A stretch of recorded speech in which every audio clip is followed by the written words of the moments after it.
time finally for the top 50 vintage board games of all time. You know who's here. Woo! This good-looking sack of man next to me is Norm from the Board Game Museum, the big cheese himself, the big channel, gracing us with his presence. You know, you could combine me and Jamie's numbers and multiply them times 3, and still Norm has a bigger channel. You're challenging my humility. Thank you, brother. Yeah, Norm, I've known for years now. I love you, brother. Great guy. And then, of course, another one of my favorites, Jamie, the board game man, is also here. Yeah. So happy. I'm so happy to be doing this. True story, everyone. 2 years ago, this was the host. These were the hosts. They were the original host, but 2 years ago, they each got brand new jobs. We did, yeah. And we just, everyone's plans went poof. And so last minute, I had to get Mark from Attic Raiders, and I was so thankful, and I loved having Mark on there. He was great. And I said, don't worry, guys, we'll do it another 2 years. And here we are, baby. Here we are. Finally. The wait is over. Finally. I'm super happy to hear what you guys have to say. I said this to an email with them, guys, but your interpretation of vintage board games, it just depends on what you think. It's up to anyone's. In fact, guys, people watching, you can let us know in the comments. What do you think signifies a vintage board game? My example was anything 15 years or older. Of course, that's not true because some of the games I have behind me are 15 years and older, but they're not on my vintage list. But I just made a list, you know, and reprints count for vintage for me. And the thing is, though, the reason I started this years ago is I got upset because all my vintage games were falling to the bottom of my list. And only because, you know, they're a little bit lighter in strategy and everything, but they're still great. And I felt like, man, all my vintage games are getting ignored, and I really need a separate category for them to show people how much I love them. Yeah. And I do love these games. This is the 50 here. The previous videos I did last week were the ones that were good, but you talk about greatness. Greatness comes in the top 50. So I'm super excited. We don't know anyone's list, by the way, folks. We don't know. This is our first time showing it and everything. So I'll just go first, and then we'll just go around like this. The first one I want to talk about is actually Norm was the one who showed me it on his channel. And no joke, I think I called Norm when I said this. I was in Phoenix, Arizona. I watched your video had just come out on this game. I watched it and went, that looks like a cool game. Walked into an antique store, and there was the American Dream. Oh, yeah. Oh, you found it. Oh, I found the American Dream. Yes, it was in who knew that the American Dream was in a antique store in Phoenix, Arizona? But there it was, the American Dream. Wow. The board game, though. And folks, the American Dream is this fantastic game where you're rolling 1, 2, or 3 die at a time and moving around this board, landing on stocks or franchises, trying to increase your income. Every time you go around the board, you get a raise. You're thinking, well, Matt, why wouldn't you roll just 3 dice all the time? The strategies are different. Maybe you want to speed around the board, or maybe you want to take your time and roll doubles, which is what I always do, because every time you roll doubles, you get an automatic bonus. If you roll triples, you get a big bonus, but how common are triples? Not that much. So I'm a 2 dice rolling man. However, there are ways to get patents and great ideas, and that's going through the middle of the board. So you're passing up the time to raise your salary, but for a big payday, if you land on it by exact count. Now, there are cards that can help you reach that exact count, but then that's the spot where you want to roll 1 die. And I love it. I love that there's so much strategy in this game, the American Dream. And that is why it's my number 50. Awesome game. And I remember I texted Norm. I said, shut up. You just put this video out, and I just bought the game. It was awesome. It was awesome. Wow. All right. So there we go. Norm, what is number 50? And if you want to share your screen, that's fine too. All right. I'm going to do a screen share here with you guys. Please.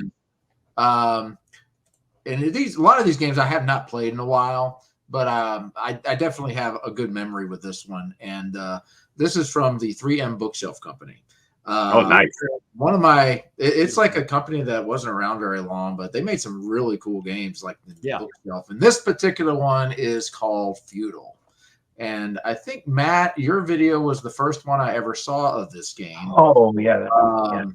But as you can tell, this game, I think, was in the late 60s.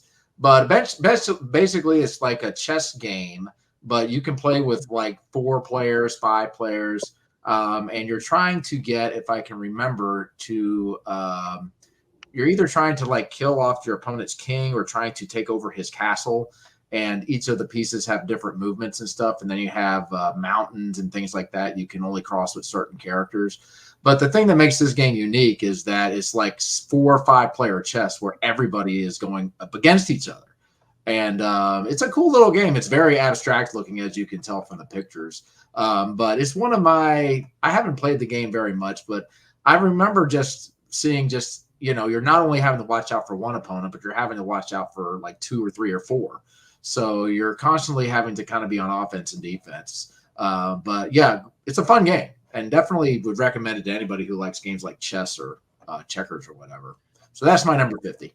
I will say this for chess players, this is probably a must. It's the characters move differently, but they're considered like they are in chess. They do differently. And the board, there's a lot of strategy going in here. You're exactly right. 3M games, Feudal, one of the best. All right, Jamie, what is number 50 for you, sir? Number 50. Yeah, it's been a long time since I played any of these vintage ones, too. It's been a while, so I've been really picking my brain all day, really trying to get these 50 together. This one, it's a pretty old one. I remember we used to play this with cards. It's a good card game. Rummikub. Oh, yes. I love having the tiles. I think the tiles are so much better than the cards. You got that tangible thing, So I wanted to choose that. Not much I can really tell because I think everybody kind of knows Jim Rummy, or it's just like the card game, except you use tiles. You have the wild tiles with the little faces on them. And I decided, I'm going to put this in my top 50. I think it's in the 50 because I loved playing Gin Rummy back in the day. I played it a lot. It's one of those games you can play for hours and hours and hours. This is a field copy. I had an open copy, and then I came across the guy that was with the old folks home, and I found a brand new copy. And he goes, "I'll take your open." I'm like, "You know what? Here, you guys can take it. I'll keep the sealed one. I'll give you guys my open one." So this one's still sealed. I haven't even opened it yet. So Rummikub, number 50. Rummikub, fantastic, classic game. We used to play it all. It was my grandmother's favorite game. I remember my mom, my grandmother, and me playing it all the time. Such a great game. Again, a lot of strategies. If you're getting a run, or if you're adding on to someone's run, or if you're getting the same numbers, all the combinations, using the jokers, breaking up sets. You couldn't break up a set with a joker in it, but you can break up make your own. I mean, that game is amazingly good. Never ignore the classics, folks. That's all I can say. Never ignore the classics. We have 2 games. Uno did a version of Rummikub. What was it called? Uno Rummy Up, I think. And it basically plays the same, but it has like the wilds and the draw twos. And then we had recently found the senior edition of it is what it's called. And it's like twice as big as the original game. So I'll probably review it, but it's going to take me about 3 tables probably to do it, but that's okay. But Rummy's fun, but love Rummikub too. Yeah. Really fun game. All right, so my number 49, ladies and gentlemen, is a battery-operated game called Buzzard. Yes. Backup Buzzard has this like big buzzard going on this tower. You're basically, I believe you're playing cards and moving around the board, and every other space puts you on top of a pyramid. You're like, well, what's the purpose of that? Well, because after every turn, you have to hit the buzzard, and the buzzard moves around the board in a circle, and then randomly will swoop down and either knock someone off the board, sending them back to the beginning, or pick them up and carry them around the board later on, dropping them and then having them go back to the beginning. And of course, the winner is whoever can get both their people around the board back into their safe house. So simple, yet so much fun. And the whole time you're watching the eagle, there could be other people on temples too, because like I said, every other space is practically a temple. And so everyone's doing this as the buzzard's going, like, please pass over me. And when it makes the down, it screeches like the buzzard screeching, and you go, ah! It's so fun. This is one of the reasons I love vintage board games, because they're like toys in some ways, and they have these I love how they use these battery operated components, like, you know, buzzards, for goodness sakes, to make it into a game. You know, I love the creativity. Yeah, it's really an awesome game. So my number 49, Back Off Buzzard. All right, Norm. All right, this one is, I guess you could say this is like not a sequel to Battleship, but this is another reason why I love vintage board games, is because they're the size of them and just the way they look on the table. It is Subsearch. No joke. I was typing that in. I guessed it from your clue. You did good job, man. This is this game is like, it's a 3D game, which I love 3D games, right? But you know, in the game, you've got like 3 levels over here, and you can put subs and bombs and stuff, and you're going to be playing. You're going to have ships over here on the top, like over here in this picture, if it shows up here, and then you're trying to like do depth charges, trying to find your opponents. And you also have a spinner that you can spin too. And I think, if I'm not mistaken, you can attack people on top. I'm not sure, but the game just looks fantastic on the table. I mean, look at the size of this thing; it just looks great, you know. And it's fun. It's a fun game. If you like Battleship, this game takes Battleship to a whole new level.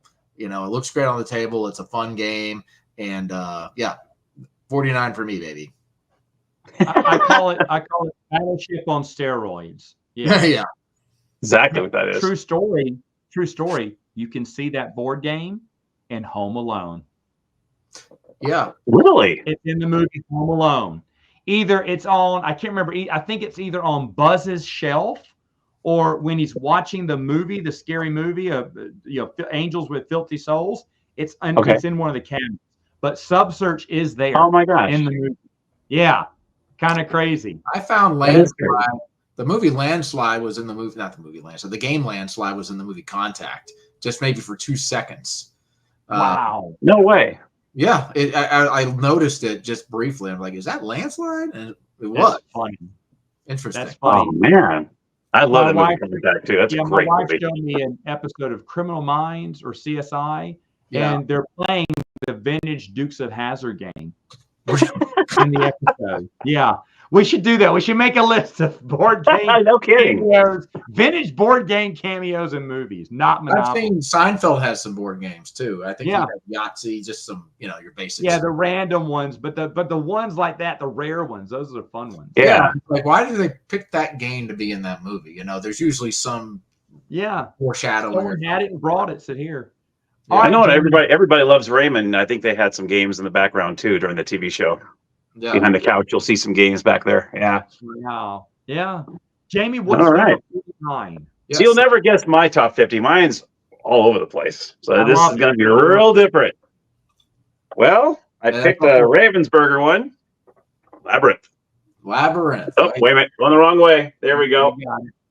This game is great just because of the, you're having to slide the tiles in, trying to get the tiles out so you can get the points for them. And it is a difficult because you got to really think ahead of time too. You can't just knock that tile out. You really got to pitch enough. I do this. Am I going to give away that one for that person? And I just love the way this game works. I mean, it's really great.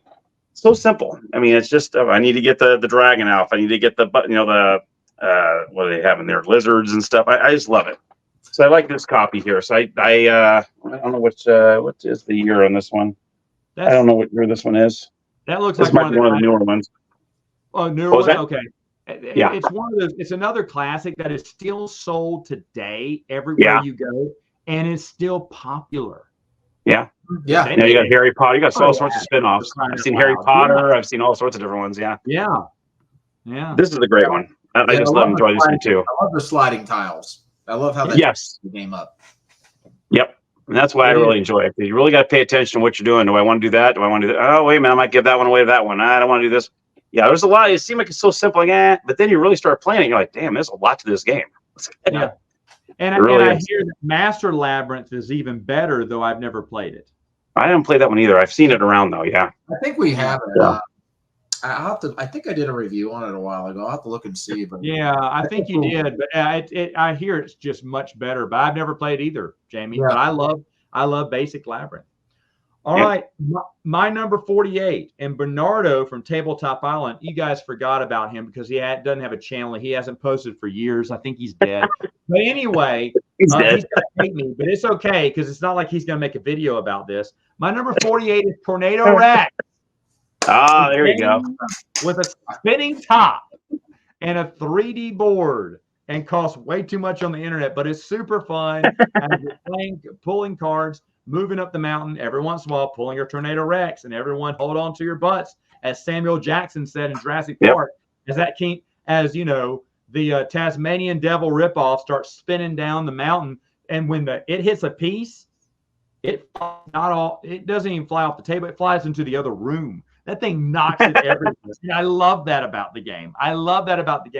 It is crazy, stupid, fun, so simple, so easy to play. Tornado Rex, number 48. Yeah, this one's on my list too. I had a lot of great experiences with this game. It's just hilarious to play when you're watching the fake Taz just getting inches to your player, and he's like almost gonna hit you, and then he there's multiple paths he can go down, so you don't know if he's coming to you or someone else. Yeah, that's another awesome thing about vintage board games, 3D boards. Yes. I love it. And one of the few games that incorporated a spinning top. Yep. That's the creativity with vintage board games. Oh yeah. Yes. Yep. All right. So Norm, number 48. 48. What do I have here? Let's see. What do you have there? Oh, I have this game was fun. I think this is a Play-Doh game. And I played this with my family, and I think this is a kids game, but we just had a lot of fun with this one. It is Splat. There you go. You remember Splat? Yep, I have that one too. Yep. Yeah. Well, basically, it's a Play-Doh game, and you're just trying to get, I think, your bugs to the one side or the other. But they have like this little contraption. I think it's this foot that players can basically splat your bugs on the board, and the splatted bugs stay there. And then you have to like basically create another bug with the Play-Doh and stuff. So it's just hilarious because, you're trying to get so close to the board, and then someone ends up getting a splat on you and just stomps you. And so there's dead bugs all over this board, and you're hopping over just trying to get over. I can't remember if it's like one bug or a series of bugs, but it's a kid's game, but it's just a fun game. It's just one of those games where you can just, it's kind of like a gotcha game where you're just splatting people on bugs on the board. It's great. I love this game. Yeah, I think I watched your review on it years ago, and it looks like a lot of fun. There's a lot of good Play-Doh games out there. Yes. I was typing the wrong one. Oh, you were typing yeah, I was gonna say Play-Doh to come. But Play-Doh games were everywhere back as a kid, and they got creative with them. Like, what can we smush? And they thought, rightfully Play-Doh. so, a bug. It makes sense. That's a great idea. I love that for a board game. They used like whatever they had in the day, and they've somehow made a game out of it. They could make a game out of like a car tire or something. Exactly. Exactly. Yeah. All right, Jamie. Number 48. All right, we're going vintage, 1975 for this one. Love it. It's the nostalgia factor. Dun, dun, dun, dun, dun, dun. The McDonald's game.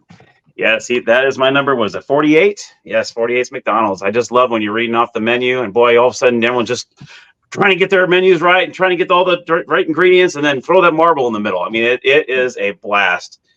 Cheesy, but you know what? Love it. Love it. I remember normally you were doing all the extra cars. Did you ever do all the milkshakes and all that other stuff? I remember you were. I actually still have the files. But you really? Shamrock Shake, and I think I added the McDLT, and then all the breakfast menus. And Matt, you helped me do that. But Norm and I was at his house, and we sat there and brainstormed it. Then Norm put it together. Yeah. Oh, that's awesome. I still have the files. I'll have to send them to you. I mean, they're printed. They're printable. That'd be great. Yeah, definitely. So that's why I had to go nostalgic. I mean, you can't beat the McDonald's game. I mean, it's just. I mean, I love the way the little sign in the middle, and then you just drop the marbles in. That's pretty awesome. Yeah. Yeah. Total vintage. Total vintage. Speaking of total vintage, this game goes by a different name than I have. I have it by its original name, Gold, but it's also known as Eureka by Ravensburger. It is a push your luck game. and it is unbelievably good for a vintage. If you love push your luck games, Gold stands up with everything. You play something with your family that's push your luck, Gold. It's fantastic because you're gold mining, of course. You're moving your character, rolling the dice, flipping over tiles, but you don't want to get. The thing is, you want to take some and then make it back to your shed. They're only safe if you make it back to your shed. If you flip over a bandit and you can't outroll the number on that bandit, you lose everything. Or someone can land on your space and jump your claim, and you have to roll off against them. And the thing is, so if you get too much, you become a target for bandits, random bandits down there. You don't know where the bandits are. And I'll be honest, I will never win this game because of that. I am so, I say greedy goblin. I am such a little greedy goblin when it comes to snagging damn gold pieces because I always get hit by a bandit. Now, if you can capture a bandit, he's worth as many points as you rolled for him. But usually the bandit's going to steal all your gold and you're going to be pissed. And then you're going to get tons of gold again, only to be stolen by the bandit if you're me. If you're, But also, this game has a super interesting ending. The one has a train on it, which means you don't move. The train moves one down the track. When the train hits to the station, that's the end of the game. Yeah. And so you've also got this, like, how many ones are going to be rolled? Let me see. It's 3 spaces away. I think it can dig one more time. Nope, because 3 people rolled one and the game is over. I mean, I love that about the game. You never know. You never know when the game's going to end. So fantastic game. Gold / Eureka. Excellent game. Push your luck. Norm. Come on. Okay, so I'm putting this game on there because I had a really nail-biting experience with this game when I was making a video of it. And this is off of the, let me see if I got my picture here. This is off the Mastermind game series. And this one was Super Mastermind. And I'll show a picture of it here. But Mastermind's been around for years. I think this is from the 70s. But if you remember this game, you've got like you got one side that's got like these pegs that are in certain order and color, and you have to use this little system to try to guess what those pegs are and what order they're in. And I remember this game will rack your brain. They have Grand Mastermind, which is even harder than Super Mastermind. And when I played this game, I got it on the very last turn. And I'm telling you, it totally will just rack your brain into mush. And I don't know why, if that's a good thing, but I think this game is fantastic for anybody who is likes brain-inducing games. I think it's a real simple concept, but man, you are really having to use the different things on the game to try to figure out the order of the pegs. It really just. It's a great game. I like this game a lot. I know it's not everybody because it's a brainiac game, so to speak. But it's the experience that I had when I was playing that one was just so. I had like one shot left to try to get it, and I got it, and it was like yes, and I was able to brag about that for maybe 2 minutes, and then back to life. But anyway, that was that. I would give this game. That's my number 47. No, we had this game as a kid. It was way too hard for me to play. But yes, if you could get it right, then you truly felt like a mastermind. The game was named aptly. All right. So 47. I'm going way back on this one. I don't even know when this originally came out. This is I played this a lot when I was a kid. Parcheesi. Oh. I love Parcheesi. Wow. I used to play this a lot when I was a kid, and this is some kind of a gold seal edition of some kind here. This is one that you're pretty much just trying to get all your tokens all the way around the board without having somebody else land on yours and kick you back to the beginning, the start. I can't remember if you have to roll a 6 to get one out or a 5. I don't remember what it was, some number yet in order for you to get them back out of your start space, but it's a fantastic game. It can be a little nail biting too when you get kind of everyone's all together and you get bunched up. You just don't land on my space. Don't you land on my space? Like when you actually have 2 on one space, you block so no one else can get past you or no one else can land on you. But yeah, this is something I just always loved. And when I found this copy, I think it was back when I was still in California, and I was over at the Sabres. I used to shop at out there. We don't have them out here, unfortunately, but I had to pick this one up, and it was only like a few bucks. I'm like, I got to get Parcheesi because this game has been. I can't even find a year for it.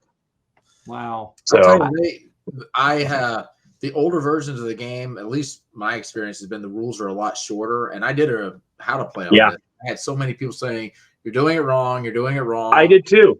And it's like, I have a copy of the rules from like the 1950s, and it does not say what you're saying. So they changed up the game. But this was coming with the old cups too, the old little cardboard little cylinders here. Wow. Yeah. Yeah. I had a funny experience with my mom playing that game too. She says, "Oh, I love this game," but we kept sending her back. She's like, and my mom is the sweetest woman in the world. You know, it's like, why did I pick this game? I hate this game. Why did I pick it? Just seeing like that was like classic stuff. That's awesome. Oh man, that's great. That's great. So yeah, I love that you're bringing the classics, Jamie. I love it. Do. I love Parcheesi, Labyrinth, Rummikub, loving it. My number 46 is basically a reprint of a game called Pac-Man. However, you can go even further. They use the same mechanics as an old game called Wacky Wit that didn't have the rights to Pac-Man, but made a Pac-Man figure running away. One person's playing the ghost, the other person's playing Wacky Wit. Well, what happened is either the people who had Pac-Man bought the rights to that, or said, hey, that's our game. We can steal whatever we want. And it's the same game, but in the Pac-Man brand. And one person's playing Pac-Man, the other person's playing the four ghosts.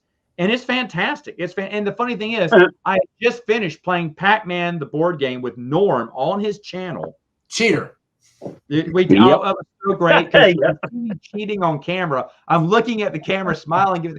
And I thought Norm knew, and Norm had no idea that I was cheating the whole time. I was handing it up in front of the camera, taking extra marbles, going like this, and I thought Norm knew. No, now that's going to be on there for all infinity. Thank you. It is. It's great. It is. But Pac-Man, the regular game, is so much fun. I think it's still mass market. You can get it anywhere. I got this at Target years ago, but you can get it online, I'm sure. But it's just such a fun game. Even though I'll be honest, my wife can beat me at it every time, and my little girls this year beat me at this game. They're very good, or either I'm very bad. But I love Pac-Man, the game. Super fun. And this is a great game to get those to introduce people who aren't big into gaming. Well, they know Pac-Man. They like Pac-Man, don't they? Bring them in that way. Well, in the game too, it's a kid's game, right? But when you play the game, there's actually some strategy there. Yeah, I think it's for adults too. I think adults would love this game. Oh yeah, I love the game, man. It's absolutely. I love the components with it too. It's great. And the nostalgia, you gotta love it. Oh yeah, absolutely. Jamie, what? Oh no, I'm sorry, Norm. Excuse me, Norm. Yeah, Norm. Yep. All right, what number are we on? 46. 46. Dealer's choice. I don't know. There you go. Game Wheel and Deal used cars. That's a good one. It's a long time since I played this, but this game has some humor in it. I'm trying to remember. You're basically trying to get the most value in cars, I believe, but you can end up trading people junk cars that don't work, and then they have like a blue book on there too, and it has this unique little board. It's circular. I think you put all the cards around it and everything. But it's a fun game. It's humorous for sure, and a lot of the games that I think this company made kind of follow this little formula. But yeah, this is a fun game. It just kind of, you're just basically a used car salesman trying to make the most amount of money and trying to rip people off. So fun. That's super fun. I remember when you first reviewed that, I was like, that looks fun. I love the used carsman gimmick. Oh yeah. Again, unique themes in vintage board games too. Mm-hmm. Oh yeah.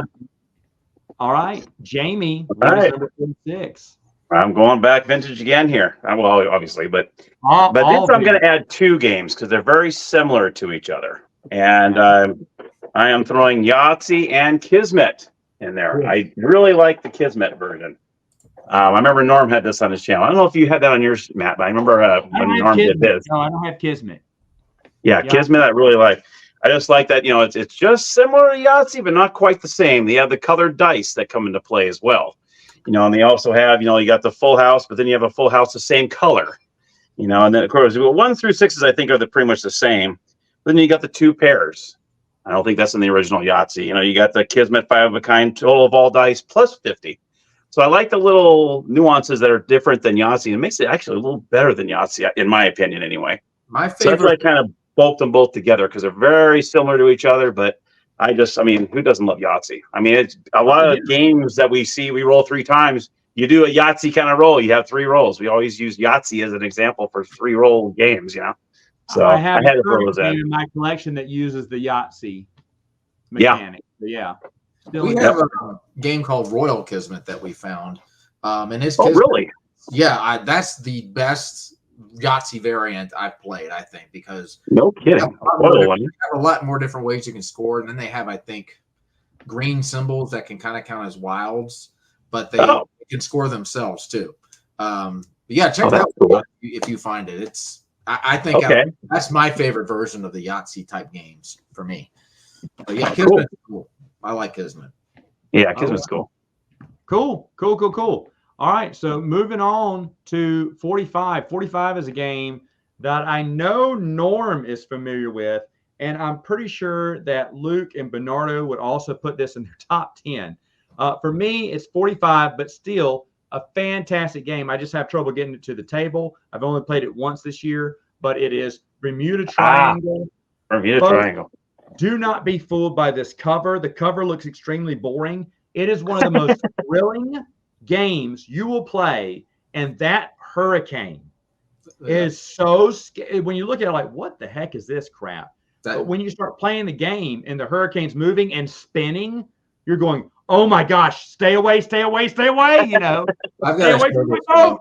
Because it has random magnets in there that you don't know where they are, and your boat has a magnet. Sometimes your boat passes through the hurricane. Sometimes you never see it again. This game is one of the first games I ever got, but here's a picture of the hurricane right here. This is such a unique component. It's basically moving it around, and then you're spinning it, and then you're picking up these boats that are trying to deliver all these things to get money. I love this game, man. And I love this. But then here's the thing. You look at the picture, you look at that grid board, and you think, boring. But the thing is, folks, I promise you, I think you still get this cheap. I promise you, that storm and everything it makes for a perfect game. Makes for a perfect game. My wife played it with me the first time I got in, just when I was playtesting and everything. She goes, "This is a really scary game." I was like, "I know, right?" And she's like, "I get kind of worried now. I'm scared of the hurricane." I said, "I know, me too." So you get so close to delivering those goods to the port, and then all of a sudden this hurricane starts creeping up. Oh, I hate that. Yeah, you're yelling at it to go away. But even if you end up under it, that does not necessarily mean it's going to pick you up. The magnets are strategically placed under that thing, and it doesn't cover the whole thing. So you might not get picked up, and if you don't, it's like, oh my gosh. Oh yeah. Well, once you hear that click, yeah. No! That's so funny. Norm, what's number 45? Number 45. All right, that's so funny. All right, well, this is a game. They've released this game a few times, and I think all of these copies sell for fairly pretty penny now. But it is Masterpiece, the painting game. Yes, Masterpiece is good. Yeah. Very simple concept. You're basically trying to collect art pieces, and here's a picture of all the art pieces in here. They're actual paintings or replicas of them, but then you're going to be attaching values to each of these paintings. And so as you're going around the board, you're going to be buying these, you're going to be auctioning for these paintings, and you may end up getting a painting that's a dud, and you spend $200,000 on it. But then that painting may come up in another type of an auction, and you can try to trick people into buying this painting thinking it's worth a lot of money when it's not. And so there's a lot of back and forth going on, but it's mainly like a bidding game. It has open bidding and I think closed bidding. And it's a fun game. Just it's a classic for me. Yeah. I love the 90s version that has a little easel. You can put the little paintings on the easel. Yeah. I love the easel. I will be honest, Norm has the 80s version, and it has the metal clasp. Which the 90s version doesn't have, and I really like the metal clasp. And those are good too. I found out that the pictures are different. They're not all the same. Yeah, some of the they are. There's a few different paintings. Oh, very cool. 90s version. Yeah. So really cool. Yeah. Nice. Okay. Right. I'm going nostalgia again. I mean, this top 5 or 6 are bringing it. This is a game I played also when I was a kid. I played it a lot. No, it's not Monopoly. It is the Game of Life. Oh yes. Game of Life. This is actually the 50th anniversary version of it. So the spinner is actually gold, which is kind of cool. Oh, that's neat. It's actually a gold color. It's a 50th anniversary, so it's the gold. Nice. But I always loved it. Do you want to, you want to go for a career? Do you want to get, or you want to go to college, or do you want to go work? And I, of course, I didn't go to college, so I always did the work route. But just spinning the wheel. I mean, come on. I mean, who doesn't like spinning the wheel? I mean, that's awesome. That's the best part of the whole thing, right there. And it's always funny when you get, when you get the families, and all of a sudden you go, I have more than 4 kids. You start stuffing the kids in the back. They don't fit in there anymore. It's just one of those things you just laugh about. I got 6 kids now. Yeah, it's a great little game. I've always enjoyed it, and it's one of those that's been this is the 50th anniversary. I don't know what year this one came out, but it's been around 50 plus years and still going strong. You still see all sorts of variants when you go to the store. They got a dog one, they got family. I mean, all sorts of different life games. But I had to throw that in there. I really love the old classics, and I wanted to include them. The classics there. That Life I played all the time. The spinner, your Wheel of Fortune.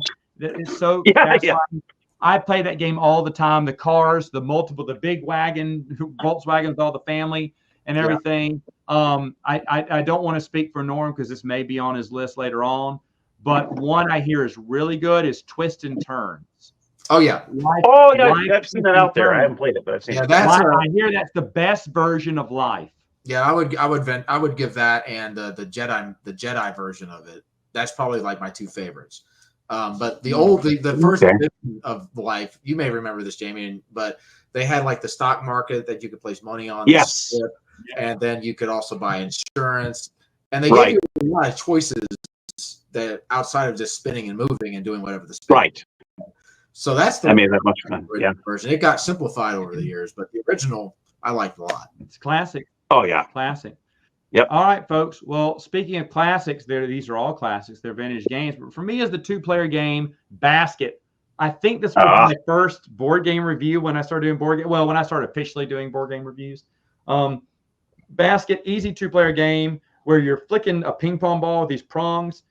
And it's more about skill trying to get it. The board is all kind of cut up to where it kind of rolls around different areas of the board. If it hits in your little hole pocket, you pull the spring back just right to hit it into the basket to make a goal and keep your each halftime is like 5 minutes. Then you switch the board around, have people play on the other end. So just in case one of the prongs are different than the other ones, it's all fair because you do in my game. The prongs don't always shoot the same. So you got to get used to the new prongs now while trying to make baskets. There's ways to make 3-pointers. Sometimes the ball spins around the rim and drops in just like a regular hoop. It is such an incredibly fun game for 2 players. I absolutely love it. I've had it for years. I had the electric version, but the electric version, the sensors started dying out. So don't buy the electric one. Just go for the classic one. There's plenty of copies out there. Bas-Ket, my number 44, excellent game. It's a good one. It's like foosball, In a way, yeah. Flicking the ball around. All right, Norm, I'm interested. What's number 44? All right, I know you guys have heard of this game. This is kind of like a Monopoly type game, 3D. This is Hotels. Yeah. Here it is. This is the version that I have, and I think they re-released it to look like this. But, just by looking at the game itself, you can see these 3D components here, the buildings. And, this is a fun game. You're basically just trying to build these hotels and buy this land, and then you can upgrade it by adding pools and landscaping and stuff. And then basically you're trying to get people to stay in your hotel. They'll roll, and then however upgraded the hotel is and how many nights they stay, they're going to pay you that. But then, you can end up swapping things out and all that stuff. But it's a fun game. I mean, I just love the 3D pieces in the game. I mean, it looks plain when you first start playing it, but then once you start adding the buildings and then the landscaping, it starts to really look good. Yep, and you're driving around in limos. Oh yeah, yes you are. That's right. Travel. All right. Hotels. All right. So 44. So this one I don't have a box for. I was going to do an episode on this game, I think it was about 2 months ago, and realized I was missing 2 or 3 of the pieces. And I was like, I can't do the episode. So I don't have a box for this one. Came out 19. The original came out in 1963. Good old fashioned Mousetrap. Good old Mousetrap. I was actually Mousetrap. Were you? Mousetrap. Yeah, that's my number 44. Yeah, it was. I was missing the ball. It's huge, like the one that goes through the bathtub. Huge. Yeah, and well, the rubber band I think was missing. That's no big deal. But there was a couple of pieces that were missing, and I'm like, well, crud, I can't do that. So I had to. So I got rid of it. So I don't have the box for that one. But there's nothing like going around and actually putting this. Yeah, thank you, Norm. There you go. That's exactly the version I had. And I had it when I was a kid. Of course, I lost it throughout the years, but then I found another copy all excited, and I didn't check it right away, unfortunately, and it's missing a couple pieces. But just going around the part and putting it together one piece at a time, and then finally getting the opponent's mouse in that trap, and you're like, come on, let's make, and of course it fails halfway. You're like, oh, come on, getting the little pieces of cheese and all that stuff. It was a fun game. It was really a lot of fun just watching the gadgets work. And you just played when we were kids. After it was over, you just played with the Mousetrap. Yeah, exactly. my son, do it again. That's where my son Jax is right now. Is just watching the game work as it is and everything. So eventually, I'm gonna try to see if I can teach him how to play it. That'd be cool. And that's how the games are made back then. They're kind of like big toys in a way. Yep. Yeah. That's one of the reasons I love them. Because they're exactly. But they're great games too. You know what else is a great game? My number 43 is a great game. It's a co-op game. I think it's great. And even for adults, it can be challenging if you play it on the hardest setting. Break the Safe. And Break the Safe, you're a family of 4. You're trying to run away from a guard dog and a security guard as you're moving around the board, trying to trip certain traps with items you have or items someone else has that have to deliver to you or go over to your spot to give you. You're trying to find 4 key codes and then make it back to the safe in time to slip them all into the safe, turn it, and hear that click and the door open, the safe unlocks. It's an electronic game. And it plays a little dun, dun, dun, dun, dun, dun, dun, dun, and it's so awesome. You can play it the 30-minute, 20-minute, and 15-minute. Do 15 minutes and watch people go nuts. It is one of the best time limit games I've played. I love I love the tension that the game brings with the dog and the guard and everything, and it's fantastic. I don't know.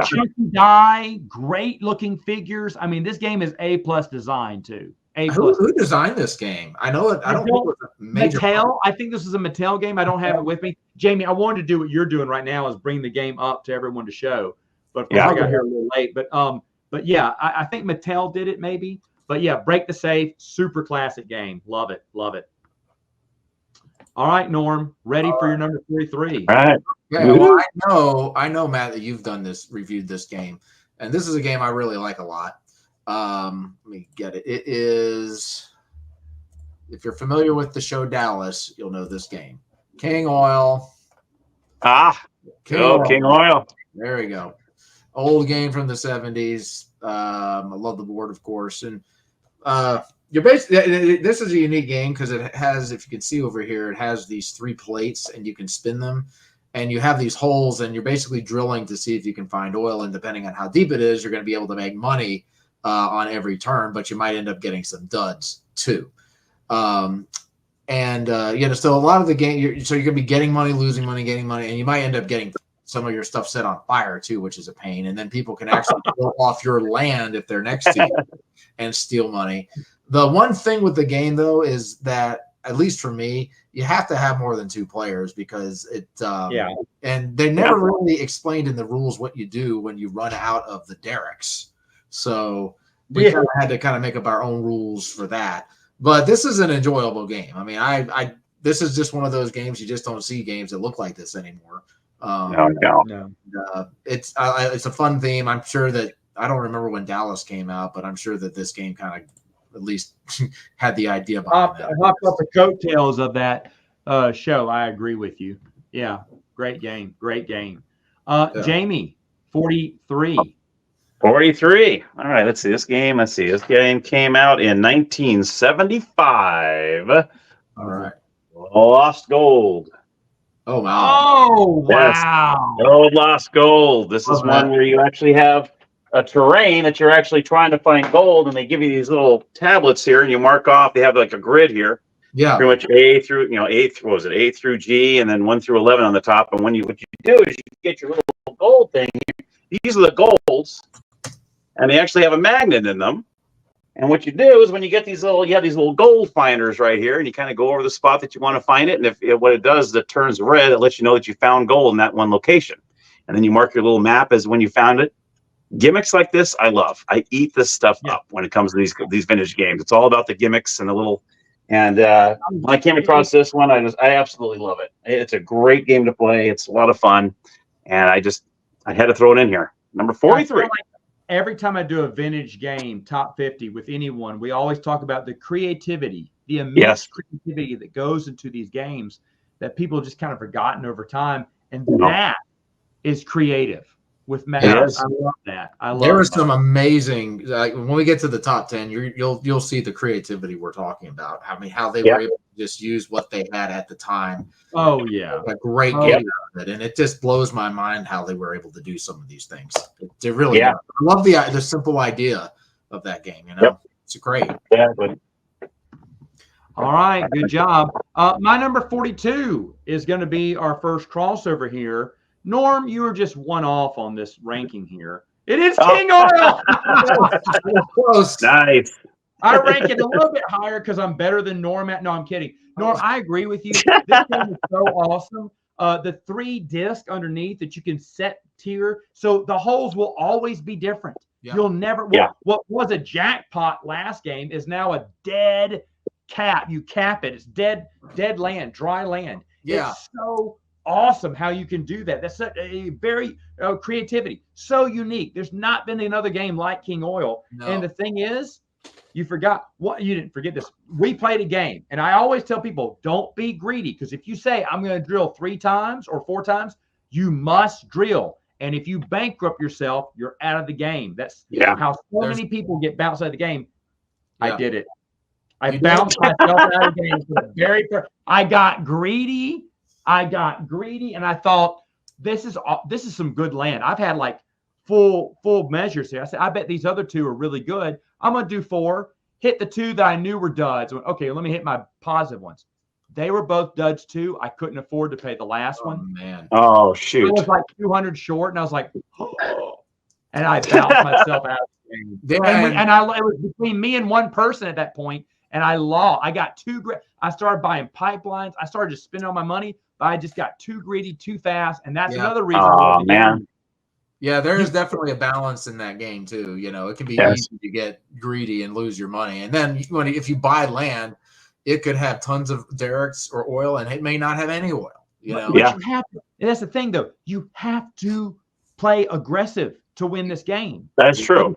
Though, if you play too aggressive, the game can and will penalize you by bouncing you. I love that. You have to play aggressive to win, but also aggressiveness can get you bounced out of the game. Perfect game. Number 42. Great game. Go for it, Norm. I'm sorry, I had to ride Norm's coattails on that one, but that's a great game. Okay. First crossover we had. First one. All right, let me see here. Okay, well, this game. All right, well, this game is based off of a game that's been around for 60 years. It is I guess you could say a derivative of the game, but it's the 3D version of the game, and it plays totally different. It is Clue: The Great Museum Caper. Oh, there you go. You remember this one? Mm-hmm. All right. Well, here we go. This is the way it looks. Now, the way it works is somebody is going to be a thief, and this thief is going to be stealing these paintings. Now, the thief himself is going to be writing his positions on a notepad, so you're not going to see where he's at. But what's going to happen is he's going to be trying to steal these paintings, and everybody else is trying to stop him. It's like Scotland Yard in a way. They've got these cameras that they can try to spot him with. But they're trying to land on them by exact count or trying to find them. But the thief can disable the cameras.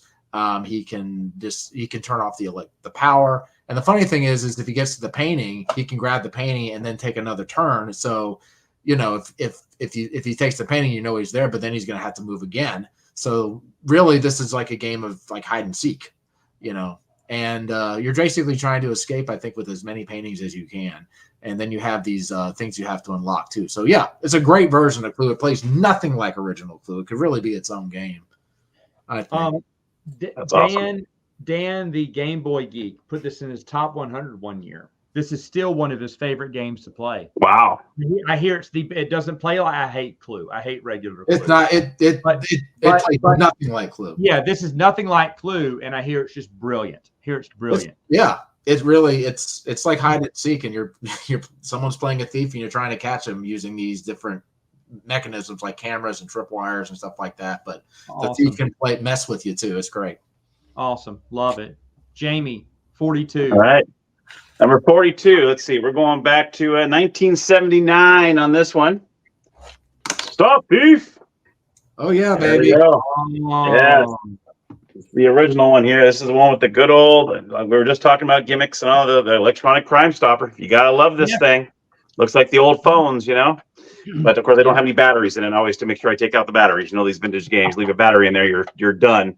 So, well, yeah, this game is great. You have the board. You're sitting there, you're trying to find the thief by punching in the numbers in here. It's yeah.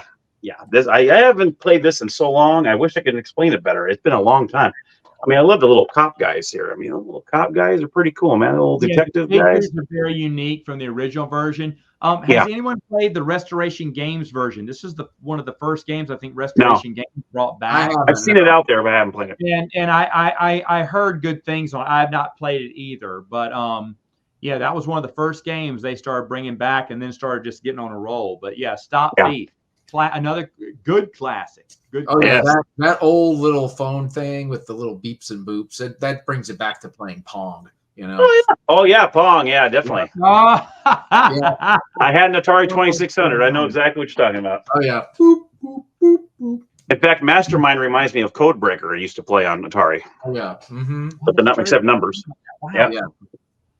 All right. All right. Well, finally, we're here at number 41 for me, and it is the electronic version. Yet it's a completely different game than the regular version. But this is electronic Battlecry. As far as I know, this is World War II. You're trying to take the heel, and the electronic device is letting players go out of order. There's red, yellow, green, blue. Sometimes they'll tell green to go twice, sometimes yellow twice, sometimes blue 3 times. Mm-hmm. But it does even it out throughout the game. So everyone's going, and you're trying to move your people closer up the hill. It's like checkers. When you get to next to someone, you can jump over them if it's your turn, thereby removing them from the board. But watch out, because midway through the game, the bottom ring is going to be removed, and anyone on it is gone. So you're losing players. So you can try to take the heel with your people who are highest there, but you're going to lose most of your army if you do that. But if you spend time just trying to bring, you can't bring your whole army up. It's just, there's not that many turns. Right. But there's a balance between trying to take the heel and save as much army as you can so you can be dominant. And it's because the turns are so quick, you don't have time to think that much, making everyone have mistakes. And it's so much fun to play, especially when you have 4 players. I mean, 2 players, you're going to have contact anyway, but 4 players, you're having contact all over the board because you're always next to 2 other players. You can hop them from the side. And so there's battles going on everywhere. There's battles going on at the top. Eventually, you keep playing at the top until someone wins. And just a super fun game. Sadly, it costs an arm and a leg and 2 children and a car to get. But it is a fantastic game, Electronic Battlecry. My number 41. 41. All right, Norm. All right, 41. All right. This game came out from somebody that was a professor at a college. I think he self-published this game back in the 80s. And this game, when I played it, I was like, oh my gosh, this game is fantastic. Just one of those rare game finds. This game, and I don't know if y'all have ever heard of this game, but it is called Extinction Game of Ecology. I knew. I was writing that down. Yeah. This game comes with 80 dice, and all the dice, 80 of them. And all the pictures represent animals. So what you're doing is you are trying to let me get a picture of the board. These are all like habitats over here, and different animals will thrive in different habitats. And you're basically trying to, it's like area control. You're trying to basically take over the entire game. They have a wheel here. This will allow you to migrate, which you can move your dice. You can reproduce, which means you can add pips to the dice and get more animals. The fun part is when you actually can eat your opposition. If you, like, say, have a predator and there is a species next to you that doesn't have defense against that, he has, say, 8. That one predator can eat all 8 of those animals, right? Oh, jeez. Now you also have things like man-made things like jets and stuff, and then you have natural disasters like fires and drought and all that stuff. And there can be times I've lost like half my population just from things like that. I mean, the game, and the thing too you can do is you can basically change the type of animal you are. So you can change yourself from a predator to, say, something that's fast, and each of them have advantages and disadvantages. And so you have all these different types of cards that you can play to basically create whatever animal you want whenever you want. And I love this game. I mean, I honestly wish that they would bring this game back. And they maybe they have. I'm not sure in some capacity, but I just love the idea behind the game. It's such a simple looking game, but this game is just, I love it. Love it. I remember when you first reviewed this and you were blown away by it. I was. Blown away by it. Yeah. Yeah, I found it at a thrift store, and I mean, I wasn't expecting much, but then it's like as I started playing, I'm like, oh my gosh, this is fun. Oh my gosh, this is awesome. I just ate all of your animals. Ha ha ha. Love it. That's great. That's awesome. All right, Jamie, what's number 41? That's a big one. Big one. Love it. I'm going classic on this. In fact, I remember my dad had the old classic one. He owned it was a red plastic copy and a blue plastic copy. I don't know if you that electronic Battleship. Oh, electronic version. Yes, the electronic talking one. My dad had the original ones. Remember the blue and the red case? You pop it open, and then the top part would fall off all the time, and all the pieces would go everywhere.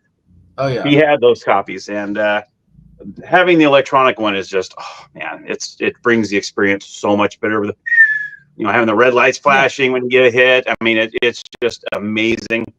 And so I had to bring Battleship because I brought Life in. I brought other ones. I had to bring Battleship. That's just one of those classic games I had to bring in here. But the electronic one, I think I only bought for like $20 right before I left California, and I couldn't believe I found it for that cheap. And there was no battery corrosive, nothing. Everything was brand new in it, so I was very excited to get this one. So I had to include Battleship, especially electronic. Some of the ones like Star Wars where you can take that's the one I had. Yeah, that's the one I had until it broke. But I remember the commercial for electronic Battleship, and I wanted that game so bad as a kid. Oh yeah, they sold it to you, that's for sure. Oh yes, they did. All right, so there it is, 50-41. Come back next time, and we'll give you our top 40 board games of all time. We'll see you then.